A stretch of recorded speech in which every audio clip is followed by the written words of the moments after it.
Welcome back to the Family Movie Night podcast. This is episode 29. And in light of the movie we are reviewing today, Crazy Rich Asians, available on HBO Max and also at our local library. I have a question for our fantastic co-host, as always. Donnie, the hero of our podcast. The question I have for you is, if you had the kind of money that the families in Crazy Rich Asians had, what would be the first extravagant thing you would buy? So we're assuming you've been sensible, you've been responsible, you've paid off your mortgage, you've paid off your debts, you've given money to cure world hunger and all those kind of things. What is the first extravagant, selfish thing you're going to buy? Such a good question, because I mean, if I'm going to be extravagant, I feel like I'm not a huge car guy, but I feel like I would like to have one that was just kind of just visually appealing. But I think, if I'm being honest, because I love food, I'm buying a restaurant. Oh, there you go. I'm flat out buying a restaurant. I was going to say you could get like a Maybach, take the top off the Maybach, my friend, but you also could get a food truck. Put those two hands together. A Maybach food truck and call it the quality life of fast food. I love it, man. I love it. That is perfect. Yeah, luxury fast food. Luxury fast food. I love it. There you go. All right. How about Hamburginis in your Lamborghini? Oh, nice. I'm just saying, you could eat a little burger truck. This is my Hamburginis. The next the luxury line of fat. It's gonna become like, people are like, wait, what happened? Yeah, we talked about this one day and we made it happen. Yeah, I like it. Very good. All right. And of course, the villain of our podcast, which you get to be a very elegant villain this week, Sawyer. You get to be Michelle Yeoh as Eleanor Young. I mean, just absolutely killing it. I will take it this time. Okay. I was about to say, I'm not playing no Kevin Spacey villain right now. Okay. This is Michelle Yeoh. This is a full upgrade. What are you buying? Oh man. I'm gonna go the G5 jet. Okay. Oh, there you go. It's go. one of the nice private jets is the thing. Nice. Absolutely. And I would live on that thing. I would just, yeah. There you go. If you have that kind of money, you're not tied down. It's like, oh, I have to go in for a 20-minute meeting. Great. Back to the jet. Nice. I love it, man. That is awesome. Of course, the first thing I would buy is nothing for myself. I would give it away because I'm just closer to Jesus than the rest of you. I set you up. I set you up.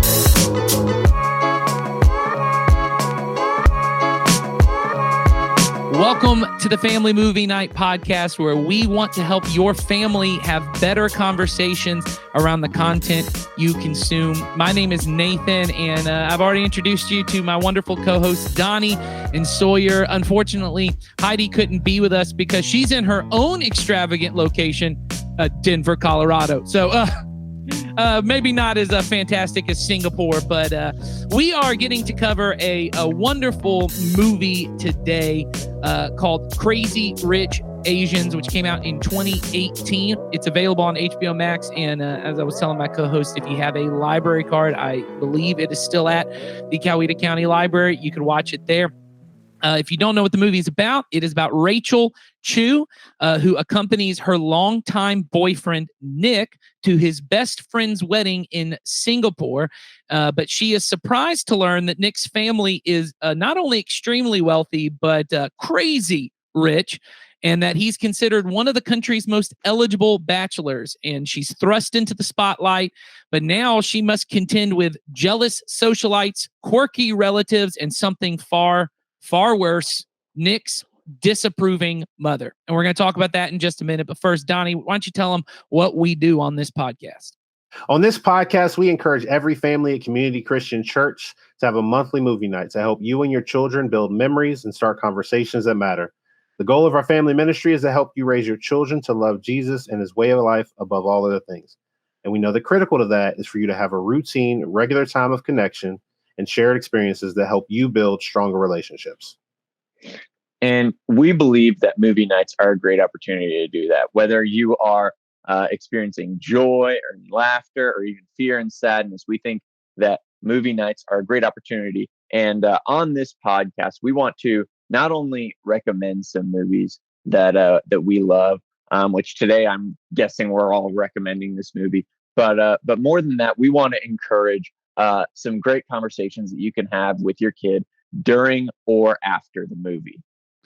And as always, the point of this podcast is not to add another thing to your list of things as a parent that you feel guilty about not doing. Our goal is really to make it easier for you and your family to be together and to build memories and to have conversations that matter in the sense that they help your children to love Jesus' way of life, because it is easier to love Jesus when you understand how his way of life leads to flourishing and an abundant life in his kingdom. So we hope that you have fun listening to us have this discussion, and that maybe it helps you see Jesus in a better life, and then maybe it helps your kids as well.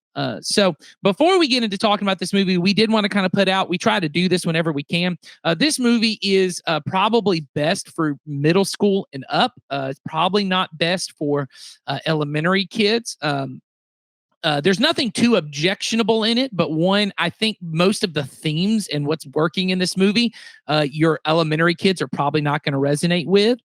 And there are a few just kind of ideas and concepts of one of the characters in the film is an actress who had done an adult film, and they talk about that very briefly, nothing too explicit, but certainly maybe a conversation you're not ready to have with your 7-year-old. So we just wanted to warn you, but we think this is a great movie to watch with your teenagers, and especially once we get into the themes of what this movie can help us have conversations about. I think it's really important to have this with your middle and high school students. But before we get to that, let's just talk about, does this movie work as a movie? Is it a movie that parents could enjoy watching with their teenagers? So, Surya, you already kind of mentioned it. So why don't you tell us, what is it about this movie that you think is just great for teenagers and parents to watch together? Yeah. So the first thing, because this is a rom-com, there are two things that it has to just nail down. Is it romantic and is it funny? And put it simply, it is very much both of those things.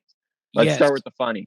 There are two characters in this movie that are so funny. One played by Awkwafina and the other played by Ken Jeong. Ken Jeong isn't in the movie a ton, but when he's there, he is hilarious. I mean, absolutely. Oh, so funny. And Awkwafina is in the movie a lot, and she is also very funny, as well as the script just being a very smartly written, very funnily written movie.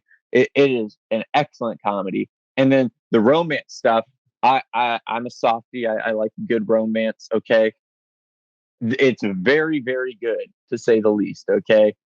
There's a moment near the end that we're going to get into that is just, but yeah. Well, and I think what is interesting about this, and I've actually talked to several women about this that weren't necessarily as into this movie as other romantic comedies. And I think what I have come to about the romance in this movie is, other romantic comedies are really about, and I'll say this, American late 80s forward, and really they've stopped kind of making romantic comedies, but going forward into maybe the mid 2000s, most romantic comedies were about guy meets girl.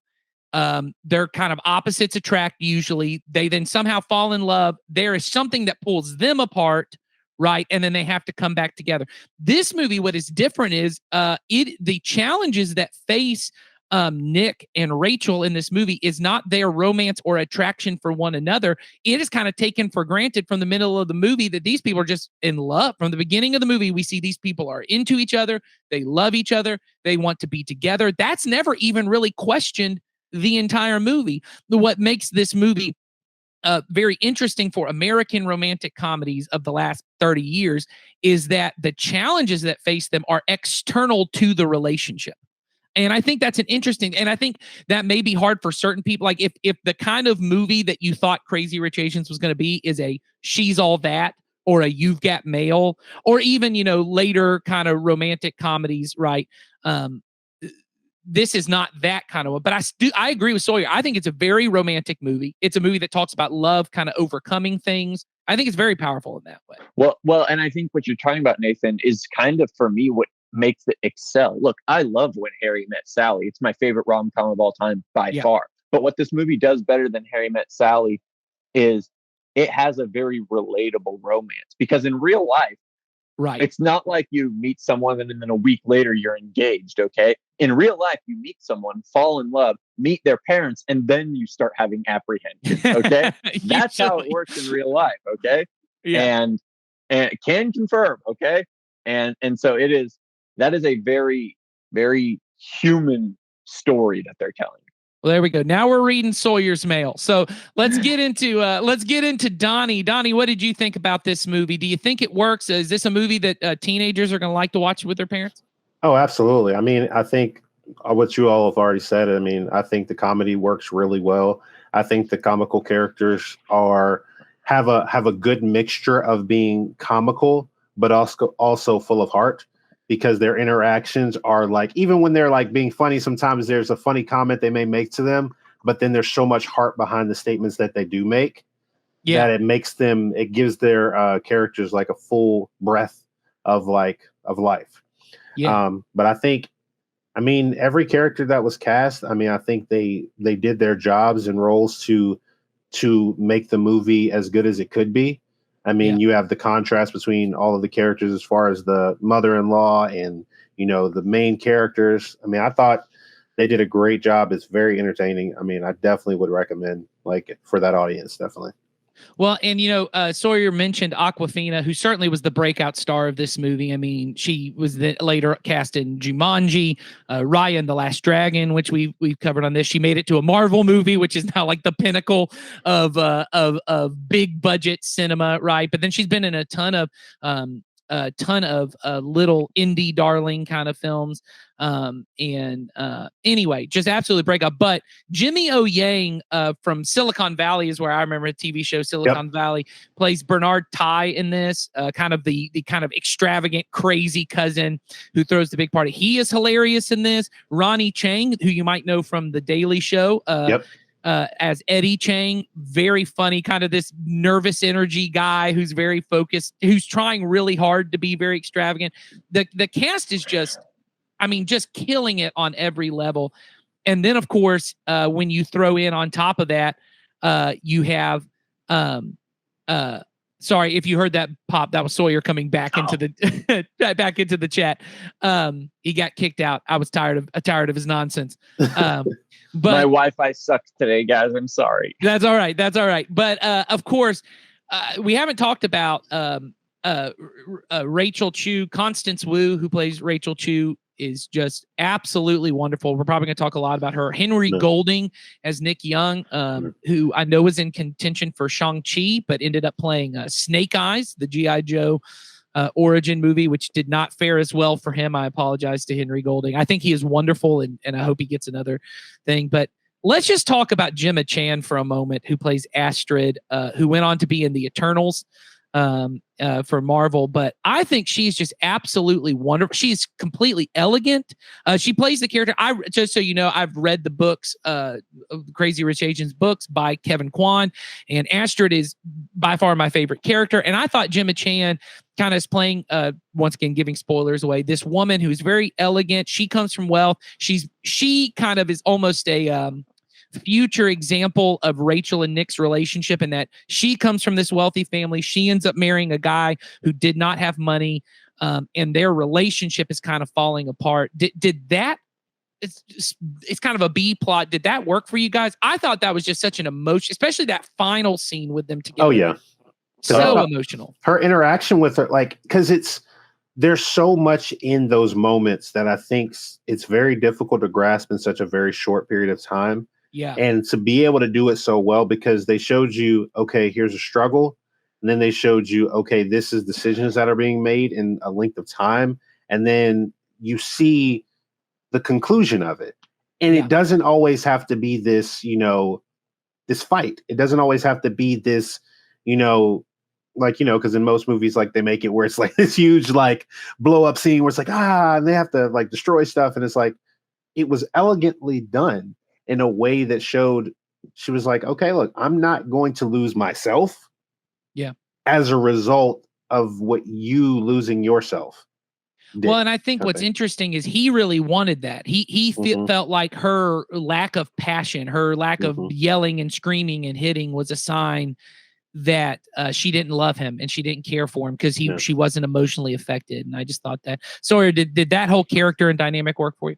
The thing is, like, I think she's this weirdly not necessarily relatable because she's a billionaire, but she's super interesting because she's this very introverted character, and that makes her, she's the most atypical to all the other characters. All the other characters we're seeing are very, for lack of a better word, crazy to a certain extent. You know, we've got Nick, who's extroverted but kind of normal, and then we've got Astrid, and she's like this introverted character, and I really like what they did with her, where she's just kind of having a rough go at it, and it's very prophetic as well. It's really really cool what they did with her character. Yeah. Well, and I think she works really as a character, and we've talked about this before, but she's the only one who it seems like the money has not corrupted her. It seems like the wealth and the fame and the power has not gone to her head. Although her husband, and this is very clear in the book, her husband very much feels like she always looked down on him because she's hiding her money, she's hiding her purchases. It has made her somewhat deceptive, but she never thought less of him, that he was kind of a self-made man and that he didn't come from money. She always admired him for that. And she is very kind to Rachel, who's kind of coming into the family, one of the few people who seems to extend a hand. And I think that works. A final thing I want to just talk about with the movie before we get into the themes is the direction by John Chu. A lot of people, I think, just kind of on watching a movie, don't understand what does a director bring to the movie that other things aren't, because it's hard to tell, like, how do I know if a movie's well directed? And I think both this and In the Heights are perfect examples of John Chu. John Chu directed both In the Heights, which we've covered on this, and Crazy Rich Asians, which is if you could read the screenplay of the movie and perfectly imagine what the movie would be, then the movie is not well directed. Because a well directed movie is the screenplay and the book are its own thing, and then when I watch it, it is a completely different thing than just reading the screenplay. The visuals that are brought, the way that the story is woven together is a completely different thing. And this movie is just a visual delight from start to finish. There's a ton going on the screen, but that never detracts from the movie. It is always enhancing the story and is what is happening. I mean, the movie just looks gorgeous. This is, I'm just going to say this. I think this is the best, most beautiful wedding scene in the history of cinema. I'm just going to say that. We've got about 130 years of cinema. I don't think there is a better looking wedding scene than this scene. I mean, when that water comes down the aisle, I was like, something's about to happen. Every time it moves me. So I just think it works. But let's talk about the themes of this movie. Let's get into the kind of conversations you can have with your kids. And really what we want to hit on is this movie does a great job. Once again, you as the parent, as a believer, are going to have to take it farther than the movie wants to go. But we think this movie does a great job of bringing up the conversation of, does wealth, does the love of money, as Paul would say it, does it corrupt? Is there a way in which that the more I am pursuing money and wealth and fame and even physical outward beauty, the characters in this movie are very focused on being elegant, the way they appear to others, being put together, having money, having power, all of this. And it causes them to reject Rachel, who does not come from, as they say, our class of people. She does not have the kind of money. She does not come from she doesn't understand their world. She's not quite as put together. She's a little more down to earth.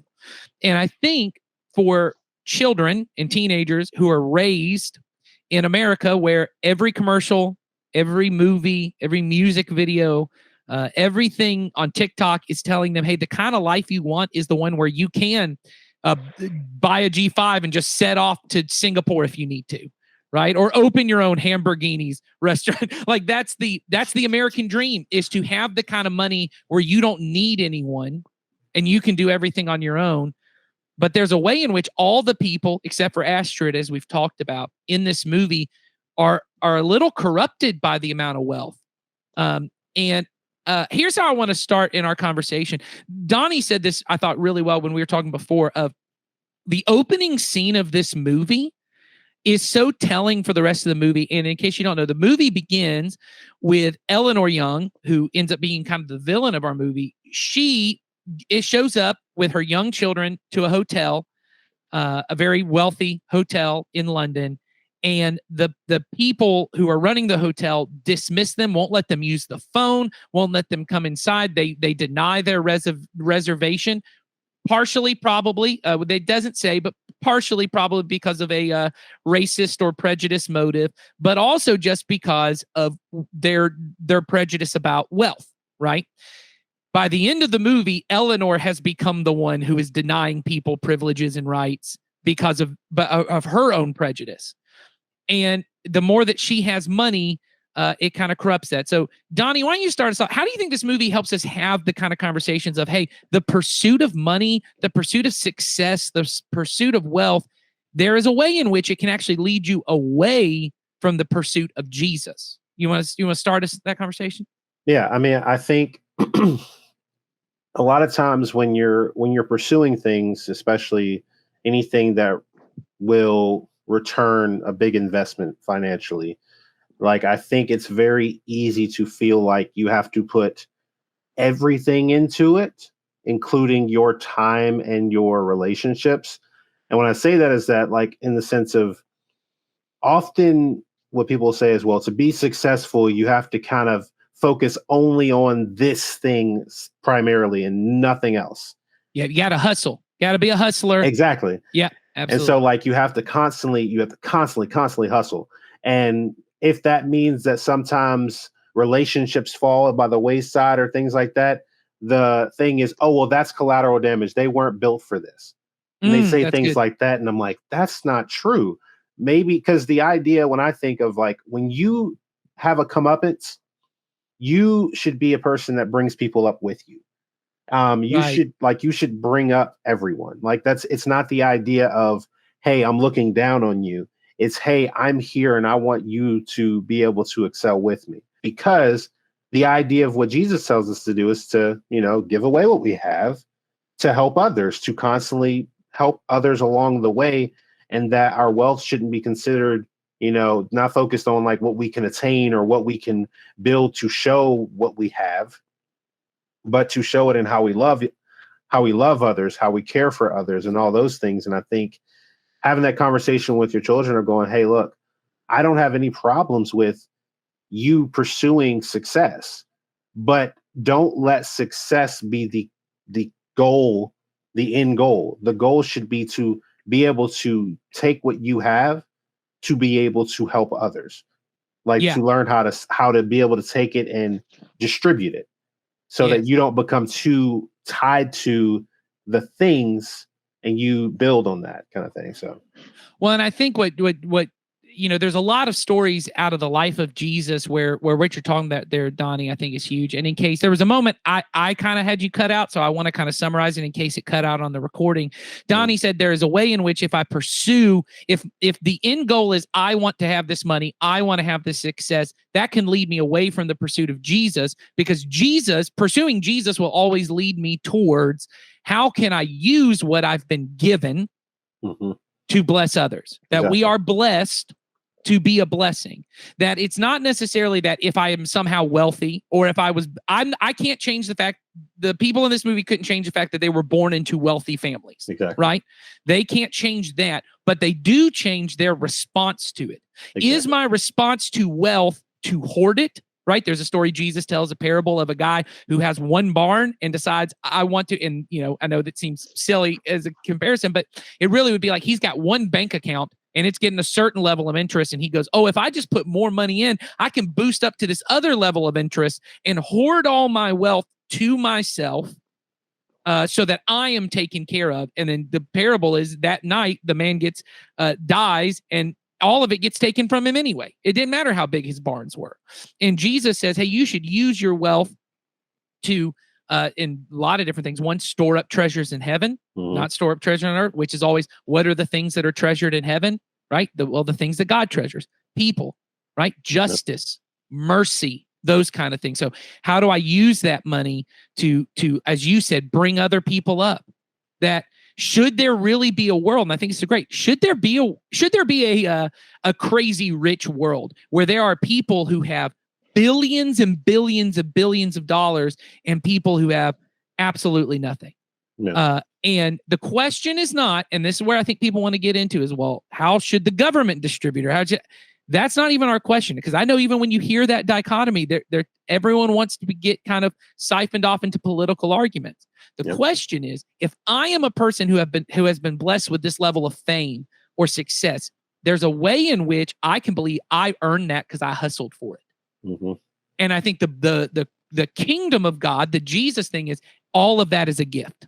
Mm-hmm. And when you have been given a gift, much is required. To whom much is given, much is required. Exactly. Like, because when you're gifted, because I think it's when you first, depending on where you are when you start, like if you start where you've had little to nothing, mm-hmm. there's a certain level of appreciation and gratitude and constant protection of what you have because you haven't had it for long. So there's a sense of giving back and distributing. But I think sometimes it's like, if you start on the mountain, you don't want to see the bottom of the mountain because you're so used to the view. Yes. Like, yeah. Good. No, I was just going to say on what you said, I think Eleanor is a perfect example of this, because so you have that opening scene where Eleanor is treated badly because she is perceived to not have wealth. Mm-hmm. Right. And you can kind of see in her say, I'm never going back to that place. And so she becomes very competitive. And the book highlights this more, but all of the families are competitive with each other over how much money they have and how much power and influence they have. And everyone's trying to kind of lie and suck up to the grandma because she's got all the money and the power. Right. And you can see that. I mean, that tends to be the central conflict, that if Rachel and Nick get together, the grandma is going to cut out Nick. And he will no longer be the heir successor to the relationship. And Sawyer, you kind of talked about this before we got on, but Nick's relationship, and I think Astrid's kind of in the same thing, where he is willing to, now in this movie, it's for romance and it's for love, but I think we can have a conversation of his willingness to say, well, if you're not going to give me this because I'm going to treat someone of a lesser class, for lack of a better term, better, if I'm not going to play by your rules, then I don't even want your money. You want to talk about how this movie kind of highlights like a positive aspect of the way a person can use their privilege and what they've been blessed with? Yeah. So like, this movie is a constant tug of war between Rachel and Eleanor, is the thing, where Eleanor wants her son Nick to be the heir to her throne, essentially. Okay. She wants him to be the king of the mountain that they are on top of. Rachel, and okay, I'm going to get into some plot details right now. So I'm going to spoil the ending, just giving you guys a fair warning. At the end of the movie, she leaves. Okay. She's going to leave. She's like, we're going to break up, in fact, because you have this destiny that I can't interfere with. Okay. Like, these two things are mutually exclusive. I can't be a part of this. Not necessarily because like I don't want to be, but because there's something in the way. And she, by the way, in really good storytelling, she refuses to throw the mom under the bus, is the thing. Really good storytelling. There's this big confrontation between the two of them. That's a really powerful moment. Anyways, what Nick comes to the conclusion of is that, okay, then I don't want to be the king of the mountain. Okay. And so he goes to her on this airplane where they're about to go home, and they declare their love for each other. Okay. And I think what the movie does really, really well is it gives us this character in Rachel who kind of sees how the world actually works, because these other people really live in a microcosm of, we're super wealthy. And she's kind of like, she's not an edgy character, but for them, she's super edgy because like she comes from a illegitimate family, essentially. And I really like this idea. The movie drives home this idea that Nick might eventually have to choose like what people expect him to be versus who he is. It's a very coming to grips with who you want to be movie for Nick, at least. So Well, and I think, that just the amazing conversation between Rachel and Eleanor. And I think it gives us just another example of Rachel's character is really the character who's most humble. She's most merciful, right? She is the character and she's the most sacrificial, right? Rachel has this great moment with Eleanor where she meets him and they're playing, is it Mahjong that they're playing? It's Mahjong. Yeah, they're playing Mahjong. And she lets Eleanor win the game, basically. She gives Eleanor what she needs to win the game. And then at the end shows, I was holding all the tiles to win. And what she was trying, and what she says to her is, and I think it's just beautiful, is she says, one day when you are sitting with your grandchildren that come from Nick and this other woman that you think is worthy of you, you'll have to at least acknowledge it was because of me not making him choose between me and you. You'll know it's because of me, a poor girl from a bad family, that you got to have everything you wanted. And I thought, oh, man, like that was such a powerful moment, but also gives us a glimpse into the almost subversive way of God's kingdom, which is I may not be able to win, and I may even have the power to win the argument. I may have the power to win in this way. I could also get a bunch of money and work really hard and play the game that the kingdoms of this world want me to play, which is wealth accumulation, power accumulation, right? Fame. And let me use all that for my purpose. But when I lay that down, there is a different kind of power that is unleashed in my sacrifice and my humility and my love in that moment. That it was her love for Nick and saying, I don't want to make him choose. I don't want him to have to give up his family for me. There's a power of that kind of self-sacrificial love that is very Christ-like, even though that's not the movie's goal. We as a parent can kind of point that out and kind of get to, isn't that kind of love and power and grace more beautiful than the physical beauty and the wealth and the power that these families have? Isn't there a way that they are beautiful on the outside? They live in these beautiful locations, in these beautiful homes, but on the inside, they're very small and cruel and ugly in the way they treat people, right? We haven't even talked about the moment where they gut the fish and leave it in her bed. Yeah. And it is so, I mean, it is hard. My girls were emotionally, that is the ugliest thing anyone can do. But it is this moment of them trying to kind of control their power. Donnie, were you going to say something about that? Yeah, I mean, that scene, like that was really powerful in so many different ways. Like I don't even know if I captured everything in that scene that was the portions of it, but the visual display of it just shows you that when you want to control something so badly, you can turn something so beautiful into a glorified, ugly scene. Yeah. Because that level of control of saying, look, this has to be this way. And sometimes the way you think it needs to be is exactly the opposite. But the reason why you think it should be that way is because, well, it's always been that way. This is how things go.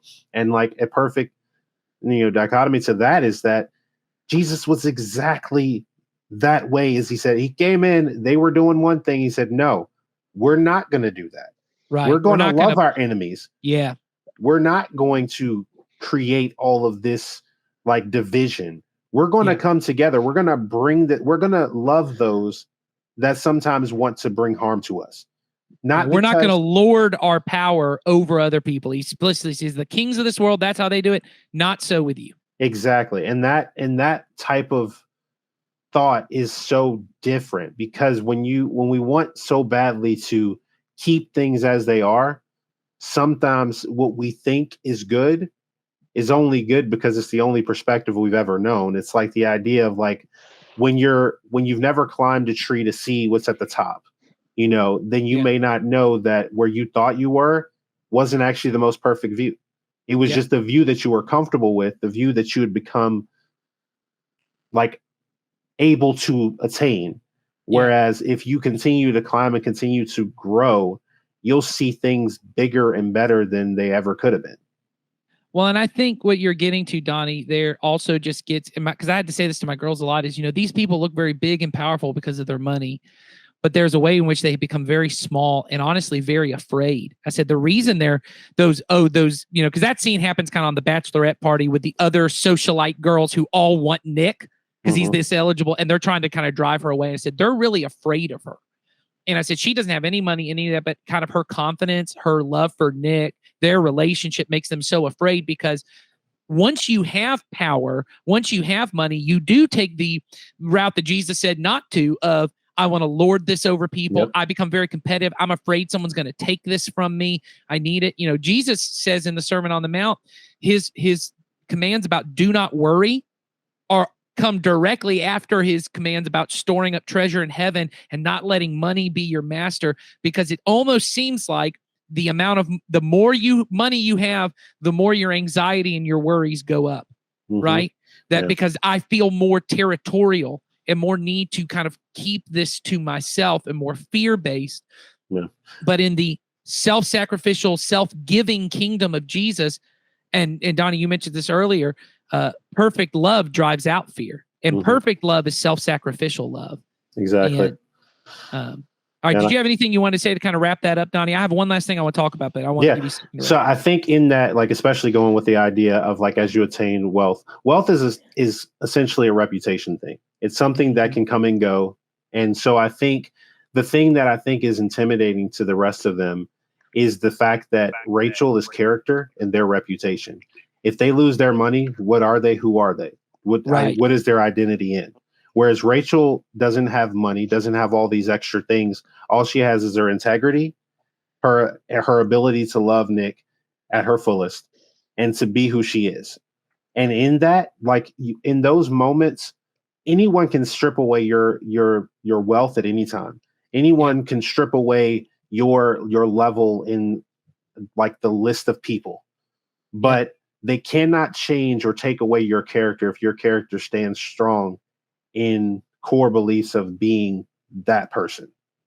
I think it's great. Well, and so here's how I want to kind of wrap up, because I think most people listen to this because you're in Coweta County, which I just saw recently. The housing market in Coweta County, I think, is number 8 in the nation in rapid growth over the last 2 years. So number 8, Coweta County, number 8. So most of us in Coweta County, we're doing all right financially. And there's a way in which, when these kind of conversations about wealth and money for Christians tend to be very guilt-inducing. And it sounds as if, well, if I have money, then I'm somehow inherently evil. That is not the way Scripture necessarily talks about money. Money is almost treated like fire. It is a tool that is helpful, but should always be treated very carefully. Money is not like other tools in that it is a neutral thing. Money is not necessarily neutral. Money can be used for great good, to do justice in this world, to lift up the poor, to be a blessing to you, for you to enjoy good things in this life.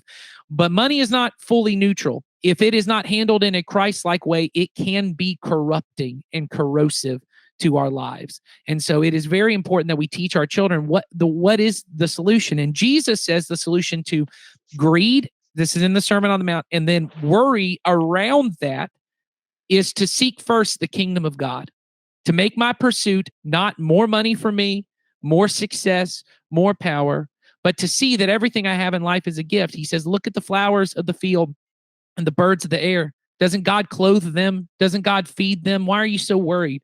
Why are you so freaked out? And I think the best thing that you could do beyond a conversation with your kids in this movie is start trying some family practices to say, hey, we have been blessed with a lot. So let's take some time to enjoy the good things. We're going to go on vacation, or we're going to go out and get some ice cream. And ice cream is a luxury. It is a wonderful luxury, right? We don't have to have ice cream. Let's go get some ice cream and enjoy the blessings God has given us. And let's make sure we thank God for that, not thank ourselves and how hard we worked. Let's thank God for that blessing. And then let's find ways we can use our money to bless other people. Could we once a month or every so often get some money together and let's go down to Bridging the Gap and donate some food, or let's, we give to the church. Let's at Christmas time, let's give some money to buy gifts for some of our Christmas kids. There are ways in which we can say, hey, God has blessed us with money. Let's remember that it's a blessing from God, and let's find a way to use it to bless others. And I think that's the best conversation you can have with your kids out of this movie. So I hope you enjoy the movie. It is beautiful. It is hilarious. It's very romantic. And maybe there's a time we can rewatch this movie and talk just about romance, how to do romance God's way. But that's not this podcast. So we'll talk about that on another time. I hope you guys enjoy this movie and enjoy having great conversations with your kids, leading them to love Jesus and his way of life even more. We'll see you next time.